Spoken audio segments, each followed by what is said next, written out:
దేవుడును మన రక్షకుడు అయిన యేసుక్రీస్తు ప్రభుల వారి శక్తిగల పరిశుద్ధ నామాన ఉదయకాలం అన్నా అనే చక్కని కార్యక్రమాన్ని చూస్తున్న మీ అందరికీ నిండు హృదయంతో వందనాలండి. దేవుని మహాకృప మీ అందరికి కూడా తోడుగా ఉండును గాక. ఎలా ఉన్నారు మీరు? దేవుని కృపలో మీరందరూ క్షేమమే కదా? నమ్మకంగా ఉండండి. నమ్మదగిన దేవుడు మిమ్మల్ని ఆశీర్వదించును గాక. పరిశుద్ధ గ్రంథంలో నుంచి ఒక శ్రేష్టమైన మాట, రోమాపత్రిక 8వ అధ్యాయం నుంచి మనం చూద్దాం. మొదటి వచనం, కాబట్టి ఇప్పుడు క్రీస్తు యేసునందు ఉన్నవారికి ఏ శిక్షా విధియు లేదు. కాబట్టి ఇప్పుడు క్రీస్తు యేసునందు ఉన్నవారికి ఏ శిక్షా విధియు లేదు. బా ఎంత అద్భుతమైన మాట.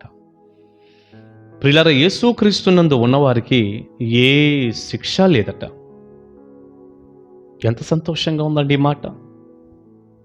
ఒకవేళ ఎవరైనా యేసుక్రీస్తునందు లేరనుకోండి,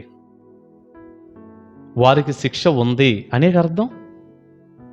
ఇప్పుడు యేసుక్రీస్తునందు ఉన్నవారికి శిక్ష లేదు అంటే యేసుక్రీస్తునందు లేని వారికి శిక్ష ఉంది అని. నిజమే. ప్రభువునందు ఒక వ్యక్తి లేకపోతే, క్రీస్తునందు ఒక వ్యక్తి విశ్వసించకుండా క్రీస్తునందు లేకుండా ఉన్నట్లయితే ఆ వ్యక్తికి శిక్ష ఉంది. ఏంటి ఆ శిక్ష? ఏంటి అసలు ఆ శిక్ష? నరకము అనే శిక్ష.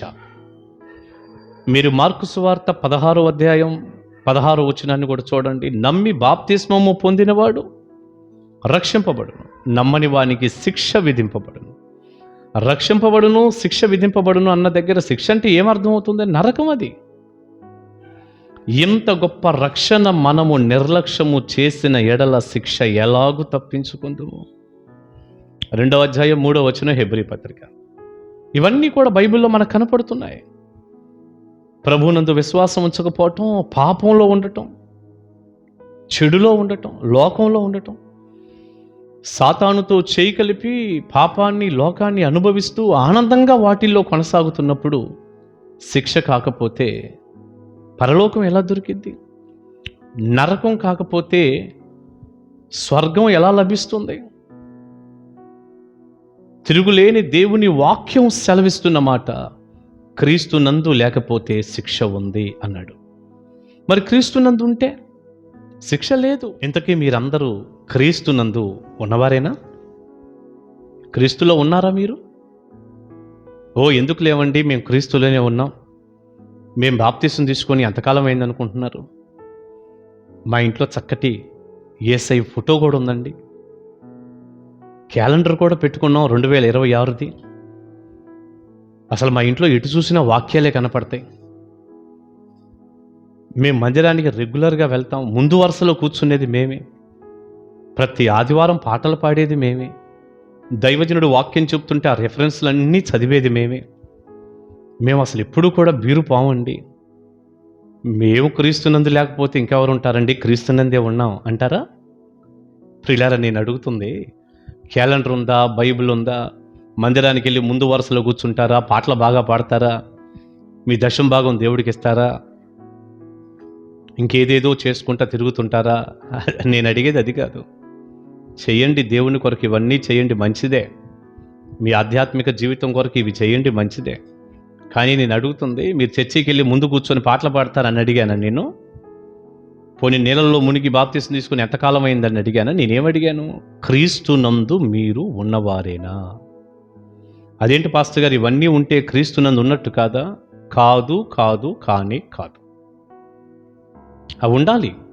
మనం దేవుని పిల్లలం గనక అవన్నీ మనం పెట్టుకోవాలి. క్యాలెండర్ ఉండాల్సిందే, బైబిల్ ఉండాల్సిందే, వాక్యపు ఫ్రేమ్స్ ఉండాల్సిందే, మందిరానికి వెళ్ళాల్సిందే, దశమ భాగం ఇవ్వాల్సిందే, పరిచర్య చేయాల్సిందే, ఇవన్నీ చేయాల్సిందే. కానీ ఇవి చేయటం ద్వారా క్రీస్తునందు ఉన్నాము అంటానికి సరిపోదు. క్రీస్తునందు ఉండటం అంటే ఇవి ఆమోదముద్ర కాదు. మరింతకీ క్రీస్తునందు ఉండటం అంటే ఏంటి పాస్టర్ గారు అంటారా? నన్ను అడిగితే నేనేం చెప్తానండి? బైబిల్ని అడుగుదాం పదండి. దైవజనుడైన పౌలు గారు కొరింథీయులకు రాసిన 2వ పత్రిక 5వ అధ్యాయం 15వ 17వ వచనం. 2 కొరింథీ పత్రిక 5వ అధ్యాయం 17వ వచనం. కాగా ఎవడైనను క్రీస్తు నందు ఉన్న ఎడల, ఎంత క్లియర్గా చెప్పాడో చూడండి. కాగా ఎవడైనను క్రీస్తు నందు ఉన్న ఎడల వాడు నూతన సృష్టి, పాతవి గతించెను, ఇదిగో క్రొత్తవాయెను. ఇది క్రీస్తు నందు ఉండటం అంటే, యేసు ప్రభువు నందు ఉండటం అంటే వాడు నూతన సృష్టి, మళ్ళీ పుట్టటం, నూతన జన్మ అంటామే అది. పాతవి గతించెను, ఇవిగో సమస్తము క్రొత్తవాయెను. పూర్తిగా మారిపోవటం. యేసు ప్రభువులో లేక మునుపు ఉన్న ఆ చెడు అలవాట్లోనే చూశారండి, ఆ వాతావరణం టోటల్గా మారిపోవాలి. పూర్తిగా అసలు ఆ వ్యక్తి ఈ వ్యక్తి అయినా అన్నట్టు మనం అయిపోవాలి. ప్రతిరోజు ప్రతి సమయం సరిచేసుకుంటూ ఇంకా ఇంకా ఇంకా ప్రభువుకి దగ్గరగా జరగాలి. నూతన సృష్టి. ఒకసారి ఓ సహోదరి ఫ్లైట్లో ప్రయాణం చేస్తూ వేరే దేశానికి వెళ్ళటానికి ఎయిర్పోర్ట్లోకి వెళ్ళి పాస్పోర్ట్ ఇచ్చిందట. అది చూసినటువంటి ఆఫీసర్ గారు ఆ ఫోటో చూసి, ఏంటమ్మా ఈ వ్యక్తి నువ్వు కాదు కదా, వేరే వాళ్ళ పాస్పోర్ట్ తెచ్చావేంటి, ఇందులో ఉన్న ఫోటో వేరు నువ్వు వేరు అన్నాడంట. లేదంటే అది నేనేనంటే నమ్మట్లేదట. అంటే అంత మారిపోయింది ఆ బిడ్డ. హల్లెలూయా. ఫోటో ఆమెదే, కానీ అప్పుడున్నటువంటి ఆ రూపురేఖల ముఖానికి ఇప్పటికి ఎంత తేడా, అంత మార్పు. ఒక గొంగలి పురుగు సీతాకోక చిలుకగా మారినట్లు, రెండు ఒకటే తెలుసా మీకు? అట్లా అయిపోవాలి. ఈనాడు చాలామంది క్రీస్తు యేసునందు ఉన్నామనుకుంటున్నారు, అన్నీ మళ్ళీ పాతవే, మళ్ళీ అవే, మళ్ళీ తాగుడు, మళ్ళీ జోదం, మళ్ళీ బూతులు, మళ్ళీ సినిమాలు, మళ్ళీ అక్రమ సంబంధాలు, మళ్ళీ చెడు. అదేమంటే నేను నెలలో మునిగి బాప్తిసం తీసుకున్నాను, నేను క్రైస్తవుని కాబట్టి మా ఇంట్లో బైబిల్ ఉంది, క్యాలెండర్ ఉంది. అదే నేను అడుగుతుంది, బైబిల్ అడుగుతుంది అదే. క్రీస్తు యేసునందు ఉన్నవాడికి ఏ శిక్షా విధి లేదంటే, యేసుక్రీస్తు నందు ఉండటం అంటే నూతన సృష్టి. పాతవి గతించాలి, క్రొత్తగా అయిపోవాలి. నీ హృదయం పూర్తిగా మారిపోవాలి, తెల్ల పేపర్లాగా అయిపోవాలంతే. ఇంకేమీ అక్కడ లోకం రాయబడినట్టు ఏం కనపడకూడదు. మొత్తం తెల్ల పేపర్లాగా యేసు రక్తంలో కడిగేసుకొని మనం జీవించాలి. దాని కొరకు ప్రయాసపడాలి, ప్రార్థన చేయాలి, ప్రభు కృపను వేడుకోవాలి, మొరపెట్టాలి. అంతేగాని నిర్లక్ష్యంగా చెడులో ఉంటూ ఏదో వెళ్ళి కోటంలో కూర్చొని, నేను పెద్ద మహాసభలో కూర్చున్నాను, బ్రహ్మాండమైన వాక్యం చెబుతున్నారు అక్కడ, కానీ నేనేం వింటలేదు, నేను కూడా క్రీస్తునందు ఉన్నాను, అరే రే రే రే, కాదు కాదు కాదు, అలాంటి భ్రమలో ఉండదు. సరైన మారు మనసు నువ్వు పొందుదువుగాక.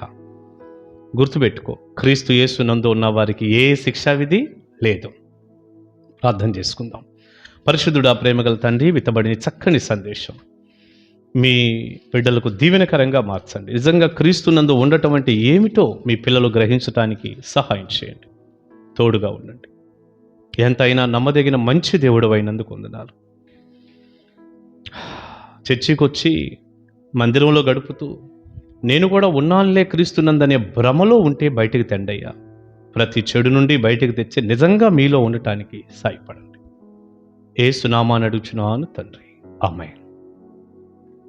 God bless you. దేవుని మహాకృప మీకు తోడై ఉండును గాక. కలుసుకుందాం ఉదయకాల మన్నాలో. ఈ మధ్యకాలంలోనండి ఒక చక్కని పాట, పరలోకమందున్న మా తండ్రి అన్నటువంటి చాలా అమూల్యమైనటువంటి పరలోక ప్రార్థన మీద రాసిన పాట రిలీజ్ చేసాం మార్చి 3వ తారీఖున.